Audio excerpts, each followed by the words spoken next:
Mesdemoiselles, mesdames, messieurs, mes amis dégénérés, bonjour à tous, j'espère que vous allez bien et que vous avez passé un excellent week-end.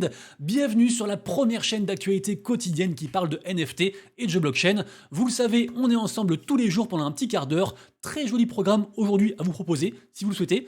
Un mec super généreux, un NFT gratuit grâce à Amazon à récupérer sur un jeu blockchain et aussi 10 $ en token. C'est toujours bon à prendre par les temps qui courent. Par contre, mauvaise nouvelle côté gaming, on a 2-3 projets là qui ferment. Vous le savez, c'est le bien market, pas mal de projets mettent la clé sous la porte. Et nous, du coup, on investit dedans et on l'a dans le cul. Donc voilà, on va parler de ça aussi. Et aussi, pareil, aussi une utilité très intéressante de la blockchain à l'échelle d'un pays entier. Donc très intéressant. C'est parti du coup pour un quart d'heure d'actu extraordinaire. Let's go. Évidemment aussi bien sûr, merci beaucoup à tous, vous connaissez la chanson, merci pour le soutien que vous apportez tous les jours, l'abonnement, la cloche de notification, les commentaires, les pouces en l'air, tout ça, ça fait super plaisir, merci beaucoup à tous.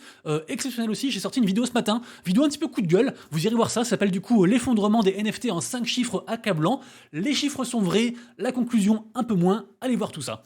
Et juste avant qu'on commence les actus, je fais un petit rappel. Vous le savez, comme tous les mois, je redonne l'intégralité de l'argent que je gagne sur YouTube avec les vues à la commu, plus spécifiquement en fait au holder de mes NFT. Donc voilà, sachez qu'il reste encore 37 NFT à vendre pour ceux que ça intéresse avant le sold out complet. Ils sont dispo du coup sur Manifold pour 0,05 ETH. Également aussi, il en reste un seul au secondary market sur OpenSea à 0,045 si vous le souhaitez. Différents avantages, renseignez-vous. Sachez aussi que l'argent ne me revient pas. Je le redonne intégralement à la commu, au holder. Également aussi à ceux qui œuvrent pour l'instant bénévolement dans le Discord en tant que modérateur. Donc voilà, si vous voulez faire une bonne action du coup, procurez-vous un NFT Rabbit si vous le souhaitez. Différents avantages, aucune promesse, si ce n'est que je ferai toujours mon max en fait pour vous régaler. Donc voilà, si vous voulez parier sur l'entité Monsieur Rabbit pour le prochain bull run, pourquoi pas, à vous de voir. Également aussi, sachez qu'on peut avoir des NFT gratuits. Je fais des quêtes aussi mensuelles, tous les mois mensuelles. Et du coup, avec des NFT gratuits à récupérer, des fois aussi de dollars, d'autres NFT, des choses comme ça. Donc rejoignez tout ça, ça se passe sur Zeli. De toute façon, toutes les infos du coup dans le Discord. Et puis on attaque la vidéo. Et nous commençons donc par une énorme nouvelle, je trouve, qui concerne le Brésil, puisque en effet, très bientôt, on a plus de 214 millions de Brésiliens qui vont utiliser la blockchain. C'est juste complètement fou, c'est juste incroyable, c'est c'est une grosse étape en fait dans l'adoption de masse. Donc ça en fait, c'est une annonce du gouvernement brésilien, donc c'est officiel, ce sera mis en place à partir du 6 novembre, et en fait, tout simplement, l'État va délivrer des documents en fait, d'identité via la blockchain, avec évidemment tous les avantages de la blockchain, la transparence, le contrôle dessus aussi, la rapidité, enfin tout ce qu'on connaît en fait sur la blockchain, et bien sûr aussi l'unicité et la non-falsification des smart contracts et tout ça. Donc des NFT si vous voulez en quelque sorte, qui seront je pense des Soulbound tokens, des NFT non transférables liés à une personne. Donc vraiment incroyable. Le décret du coup est sorti le 25 septembre et donc ça commence à partir du 6 novembre à faire à suivre, mais incroyable d'avoir ça et j'espère, de toute façon j'en suis sûr, que ça va arriver un jour en Europe, en France. On aura tous des NFT pour nos passeports, nos permis de conduire, etc. Donc ça va arriver. Bravo du coup au Brésil qui sont un petit peu l'initiateur du coup de cette mouvance.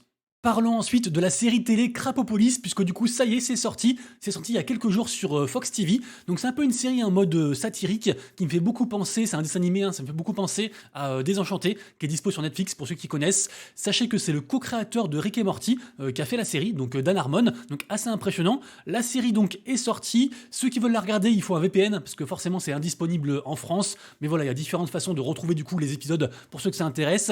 Sachez que donc cette série est backée directement par une collection NFT. C'est pas une collection NFT qui vise à vous rendre riche ou qui va reverser des royalties, c'est juste une collection pour entre guillemets les fans, ceux qui s'impliquent, les récompenser avec je sais pas des goodies, des récompenses exclusives, des rencontres avec les acteurs, ce genre de choses. Donc à voir comment ça se passe, mais pour l'instant du coup suite à la sortie, le floor price a un peu dégringolé. Donc on imagine que les gens avaient acheté en fait la rumeur par rapport à la sortie du coup de la série et après ont revendu la news entre guillemets. Donc là du coup petite chute, à voir pour ceux que ça intéresse. Pour moi c'est un bon projet, c'est pas un projet pour gagner vraiment de l'argent, mais c'est un bon projet quand même. Des nouvelles ensuite du youtubeur Ben Armstrong, plus connu sous le nom de BitBoy Crypto, qui était le plus gros influenceur crypto, plus de 1 million d'abonnés, vraiment une figure en fait marquante de l'écosystème. Il lui arrive beaucoup de choses, apparemment de la drogue, des dramas, pas mal de trucs, et en fait il s'est fait plus ou moins virer en fait de sa propre chaîne YouTube, parce que c'est devenu en fait carrément l'entreprise, il n'était pas tout seul aux commandes. Là du coup en fait il cherche de l'argent pour poursuivre en fait les gens qui lui font ça, et il est en train de tout vendre. Là, dernièrement, il a emprunté 32 000 dollars en mettant en collatéral un de ses NFT. Je sais aussi que il vend aussi ses Rolex. Il a mis plein d'annonces de partout. Il a aussi demandé de l'argent à sa commu directement en fait pour le soutenir. Donc on verra comment ça se passe. J'aime pas trop en parler parce que bah, en fait tous les jours il y a un gros drama autour de cette personne-ci. On verra. Je lui souhaite en tout cas le meilleur à cette personne. Mais voilà, vu que ça restait quand même un très gros influenceur avec une très grosse chaîne, je pense qu'on est quand même obligé d'en parler de ce monsieur donc BitBoy Crypto et bien sûr affaire à suivre comme je dis souvent. Rapidement ensuite, on a donc Beeple, un des plus gros artistes NFT, quasiment 800 000 personnes qui le suivent sur Twitter, c'est assez fou, qui a donc enfin fait son gros événement autour donc de l'art NFT et aussi des CryptoPunks. Il a d'ailleurs fait un airdrop, alors c'est pas un airdrop de NFT CryptoPunks comme on aurait pu le croire, avec des floor price à 45-50 ETH, non c'est pas ça, c'est un airdrop en fait de feuilles CryptoPunks. Donc a priori ça vaut rien. On sait pas, peut-être qu'il y a une dinguerie qui se passe derrière, qui va sortir une prochaine collection. Mais voilà, juste un gros événement qui s'est très bien passé. Rien de très spéculatif, juste de la joie. Ça fait aussi plaisir, c'est plutôt cool aussi. Et donc, malheureusement, pour les amoureux de la collection Nakamingos, il n'y a pas eu d'annonce concernant celle-ci. Donc là, elle est en train un petit peu de baisser, on en reparle à la fin de la vidéo. Je continue ensuite avec Eric Snowfro qui fait une dinguerie. Parce que Eric Snowfro, en fait, c'est le propriétaire de la collection Squiggles. Regardez-moi ça, 71 950 ETH de volume. Avec du coup des creator fees à 7,5%. Donc autant vous dire qu'il s'est vraiment ralasse du coup sur cette collection, c'est assez incroyable. Et en fait là qu'est-ce qu'il fait? À partir de octobre, il donne les droits en fait, si vous voulez, il donne tout l'argent en fait qu'il va récolter à partir de octobre sur cette collection-ci. Il la donne en fait à une sorte d'asso, une organisation caritative qui œuvre en fait pour l'art et l'éducation au Texas. Donc c'est assez fou parce que évidemment du coup le gros des volumes a déjà été fait, mais ça va quand même représenter encore beaucoup d'argent, donc vraiment bravo à lui. Je rappelle que Eric Snowfro, c'est pas n'importe qui, c'est juste en fait le créateur de Artblocks, qui est la plus grosse plateforme d'art génératif côté NFT, donc forcément aussi c'est quelqu'un de très important dans le milieu. Et d'ailleurs, en parlant d'art, on a une grosse dinguerie aussi qui se prépare, c'est pour demain. J'en parle un peu avant, des fois que des gens en fait aient des moyens et s'intéressent du coup à ce projet-là, mais sachez que le MoMA, le MoMA, le Museum of Modern Art, c'est juste le plus gros musée d'art moderne en fait de New York, tout simplement en fait, c'est un immense truc vraiment. Ils font une collection NFT en mode test. Donc il va y avoir une collection comme ça de NFT artistiques de 15 artistes différents, à voir comment ça se passait, mais c'est vraiment un truc énorme. Et si c'est un succès, franchement ce serait un énorme coup du coup positif pour le monde de l'art NFT. Décidément, ça marche excessivement bien pour le projet Sol Casino, qui est donc, comme son nom l'indique, un projet de casino sur Solana, mais du coup pas que maintenant, puisque en fait ils ont annoncé le lancement d'une plateforme en fait de trading. Là c'est en mode démo, mais en fait il y a des airdrops pour du coup y participer. Donc forcément, alors ça concerne que les holders des NFT, forcément du coup les NFT ils ont encore pumpé, là ils sont partis encore à 72 sols. Vraiment c'est assez fou cette collection, sachant qu'en plus les holders de cette collection-ci en fait si vous voulez, en stackant leur NFT, ils ont du token en fait de l'écosystème tous les jours. Donc c'est assez fou vraiment ce qui se passe. En plus du coup un airdrop, ça continue à cartonner, renseignez-vous vraiment, un des rares projets comme ça qui performent autant en période de bear market. Également aussi un projet que j'aime bien sur Solana. Je suis pas encore assez renseigné dessus, mais j'aime beaucoup ce qu'ils font et je les vois en fait builder comme ça jour après jour. C'est le projet Alpha Pharaoh. J'en dis pas plus. Renseignez-vous pour ceux que ça intéresse. Je vous rappelle que dans mes vidéos, il n'y a jamais de conseil d'investissement. Vous avez tous les liens en description pour faire vos propres recherches et donc la balle est dans votre camp. News en bref, la marketplace LooksRare a fait une grosse mise à jour sur sa token économie. Sachez qu'ils vont faire beaucoup de buyback, donc racheter en fait leur propre token pour refaire monter le cours et entre guillemets neutraliser en fait les ventes, la pression vendeuse en fait des holders. Je rappelle que les gens qui sont actifs en fait sur cette marketplace-ci, et bah du coup ils cumulent de tokens forcément, donc après ils le vendent pour aussi faire de l'argent, c'est normal. Et ils vont aussi ajouter pas mal de récompenses en plus. Donc voilà, ceux que ça intéresse, qui cherchent une alternative à OpenSea ou autre, faites un tour du coup sur LooksRare, ça peut être intéressant. Nous avons ensuite un nouveau record côté Bitcoin, 35 millions d'inscriptions, donc en fait 35 millions de NFT créés sur Bitcoin, donc sur Ordinal, la surcouche en fait principale utilisée pour les NFT sur Bitcoin, assez incroyable. Ça a beaucoup baissé forcément par rapport au plus haut, on reste en période compliquée, mais ça continue à build, ils font des choses, ça se développe et ça fait plaisir à voir. Nous arrivons à la seconde partie de la vidéo, la partie blockchain gaming, et c'est à ce moment-là que je vous annonce l'arrivée prochaine du futur top 1 du streaming gaming mondial en la personne de Elon Musk. Eh bien oui, figurez-vous que Elon Musk est en train de tester un mode de vidéo streaming en fait sur X, donc sur Twitter. Donc voilà, hâte de voir si ça arrive. Ça pourrait vraiment révolutionner entre guillemets l'hégémonie de Twitch. On sait que Kick a voulu renverser Twitch, mais pour l'instant c'est très compliqué. Ils ont une très mauvaise réputation.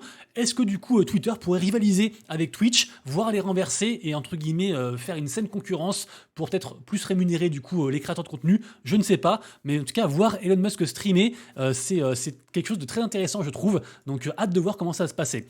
Information suivante, vous allez pouvoir récupérer un NFT gratuit sur le jeu Mojo Melee, NFT gratuit plus aussi un pack de gemmes qui coûte 10 $. Tout ceci grâce à Amazon Prime, donc merci beaucoup à eux. Il faut juste donc un compte Amazon Prime, évidemment. Ça marche aussi avec le compte de quelqu'un d'autre si vous voulez. En fait, il faut lier les comptes. Donc prenez quelqu'un du coup, genre votre grand-mère qui jouera pas au jeu, un truc comme ça. Et donc vous avez juste à, je vous mettrai tous les liens en description, mais vous avez juste à cliquer sur obtenir du contenu en jeu, tout simplement. Suite à ça, du coup, tout simple, vous vous connectez à votre profil, à votre jeu en fait, Mojo Melee, page boutique et après réclamer et vous récupérez tout du coup, à la fois NFT et les 10 $ en fait de gemmes. Donc très facile. Je rappelle que Mojo Melee c'est donc un énorme jeu en fait, c'est un jeu un petit peu en mode Teamfight Tactics, c'est un auto chess, donc un jeu tour par tour qui est assez intéressant, qui marche bien avec une jolie hype.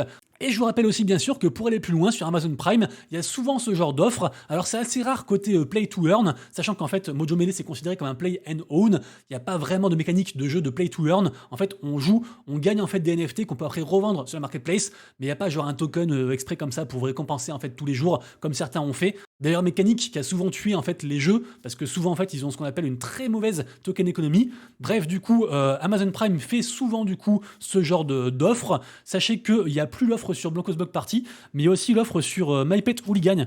Donc vous marquez du coup MyPet ici, et ça paraît aussi, d'ailleurs je l'ai pas fait, tiens je vais le faire, ah non je peux pas le faire parce qu'il faut que du coup que je lis mon compte et je l'ai pas encore fait.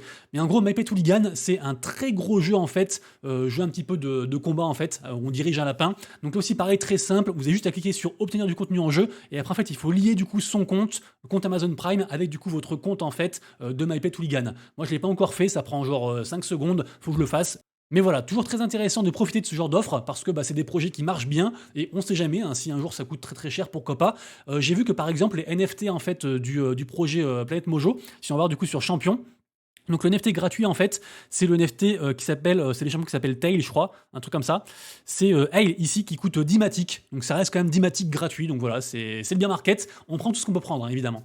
Je continue ensuite avec 3 infos malheureuses. Vous le savez, donc je disais c'est bien market et du coup forcément on a pas mal de projets qui en fait ont levé des fonds grâce à des ventes de tokens ou de NFT, mais qui n'arrivent pas à assumer en fait la longévité entre guillemets de ce bien market. Plus de 500 jours, je vous rappelle, c'est le plus long bien market qu'on ait jamais connu. Donc là du coup fermeture de Star Garden, malheureusement qui était un jeu, c'était un auto-battler, Star Garden, donc c'est terminé. Également aussi Ascenders, qui était un jeu de simulation, un peu en mode SimCity, c'est terminé aussi, on n'entendra plus parler, malheureusement ils mettent la clé sous la porte. Move On ensuite c'est presque pareil, c'est une application en mode Move to Earn qui avait marché au tout début mais qui s'est très vite estompé. En fait les gens ont fait que vendre le token, du coup tout s'est écroulé. Là ils ont carrément en fait mis en pause le Discord. On peut même plus écrire dessus et communiquer avec la commu. Là pour l'instant voilà c'est en pause. On attend du coup des prochaines mises à jour. Moi je me retrouve avec pas mal de tokens qui servent à rien parce que j'avais du coup pas mal de tokens et donc voilà je l'ai un petit peu dans le cul. C'est comme ça, c'est le but du jeu. Enfin c'est le but du jeu, c'est le jeu ma pauvre Lucette comme on dit. Et on finira les news gaming avec la collection Imaginary Ones qui rend disponible sur l'Apple Store et sur Google Play son dernier jeu en date qui s'appelle donc Bubble Rangers. Voilà, ceux que ça intéresse. Je ne sais pas s'il y a des trucs à gagner, mais en tout cas, Imaginary Ones, c'était une grosse collection NFT. Ça reste encore une bonne collection NFT. Mais de toute façon, globalement, là, toutes les collections NFT, c'est un petit peu la merde. Donc voilà, n'attendez pas forcément des grosses récompenses, même s'il pourrait y en avoir pour récompenser en fait les gens, puisque pour l'instant le jeu est en version bêta. Donc du coup, ils demandent des testeurs en fait pour essayer les jeux sur téléphone. Si ça vous intéresse, rejoignez du coup leur Discord, comme ça du coup ils vous enverront un mail pour télécharger le jeu. Troisième et dernière partie de la vidéo, la partie marché NFT surveillé et mythe du jour. Vous l'avez compris, suite aux news avec les ETF et tout ça, au pump mystérieux d'hier soir, tout le marché est reparti. Forcément, du coup, les NFT, ils suivent le marché global, notamment, enfin le Bitcoin, je veux dire, ils suivent du coup un petit peu les tendances. Donc là, du coup, on a pas mal de verts, ça fait toujours plaisir à voir, même si, bien sûr, à court terme, moi, je pense qu'on est un petit peu baissier. Mais bon, voilà, je vais pas non plus faire ma mauvaise tête, comme on dit. On prend du vert, enfin, on voit du vert, on le prend, et c'est déjà très très bien. En tout cas, au niveau du sentiment de marché, ça ne change pas. On est toujours à 14, donc toujours très très froid, hein, ça reste compliqué. Le blue chip index, il bouge pas trop non plus. C'est pas non plus la folie. Voilà, on n'est pas reparti to the moon. Donc prenons un petit peu de recul quand même par rapport à tout ça. Au niveau des volumes quand même sur Ethereum plus 50% par rapport à hier, mais qui était une journée très tranquille. Donc rien de particulier par rapport à tout ça. Vous le savez, comme tous les matins sur mon compte Twitter, je diffuse en fait les NFT que moi je surveille aujourd'hui. Donc le seul mint que je regarde aujourd'hui, c'est bien sûr le mint de Dinovox sur Elrond Multiverse X, un projet que j'aime beaucoup. À surveiller bien sûr Memland, notamment les Captains et les Potatoes, puisque Memland a tweeté en fait que octobre sera un très gros mois, donc peut-être que du coup il y aura des fameuses nouvelles en fait du token même qui voulait sortir. Yoga Pets à 0,09 ETH après reveal, ça peut être une belle opportunité à saisir, ou alors c'est la fin des haricots et tout se casse la gueule, je ne sais pas. Artefact qui consolide et continue de up au niveau Animus, d'ailleurs j'ai pas marqué, d'ailleurs c'est Animus. Animus en fait c'est le projet de Artefact en mode Pokémon, pour la faire très courte. Nakamingos qui du coup chute à 0,17, peut-être à cause de la non-annonce de Beeple. Deadmingos qui pourrait monter, collection trollesque qui fait référence évidemment à Nakamingos, et donc en fait plus Nakamingos chute, et on imagine que plus Deadmingos en fait montera, à voir. Ekid Beast qui renaît de ses cendres et qui passe à 0,33 ETH, incroyable, il était genre à moins de 0,2 il n'y a pas si longtemps que ça encore, mais du coup voilà, et je rajouterai aussi quand même les NFT de Feosius par rapport à son Feo World, et donc sa dernière collection, qui s'appelle donc les Feos, puisque le reveal a lieu aujourd'hui. Les amis, du coup c'est tout pour moi, j'espère que vous avez kiffé la vidéo, si c'est le cas, petit pouce en l'air, et nous donc on se retrouve demain pour la prochaine, et d'ici là bien sûr, pour l'instant de vous de proches et de vos lettres, c'est Monsieur Rabbit, des bisous, ciao.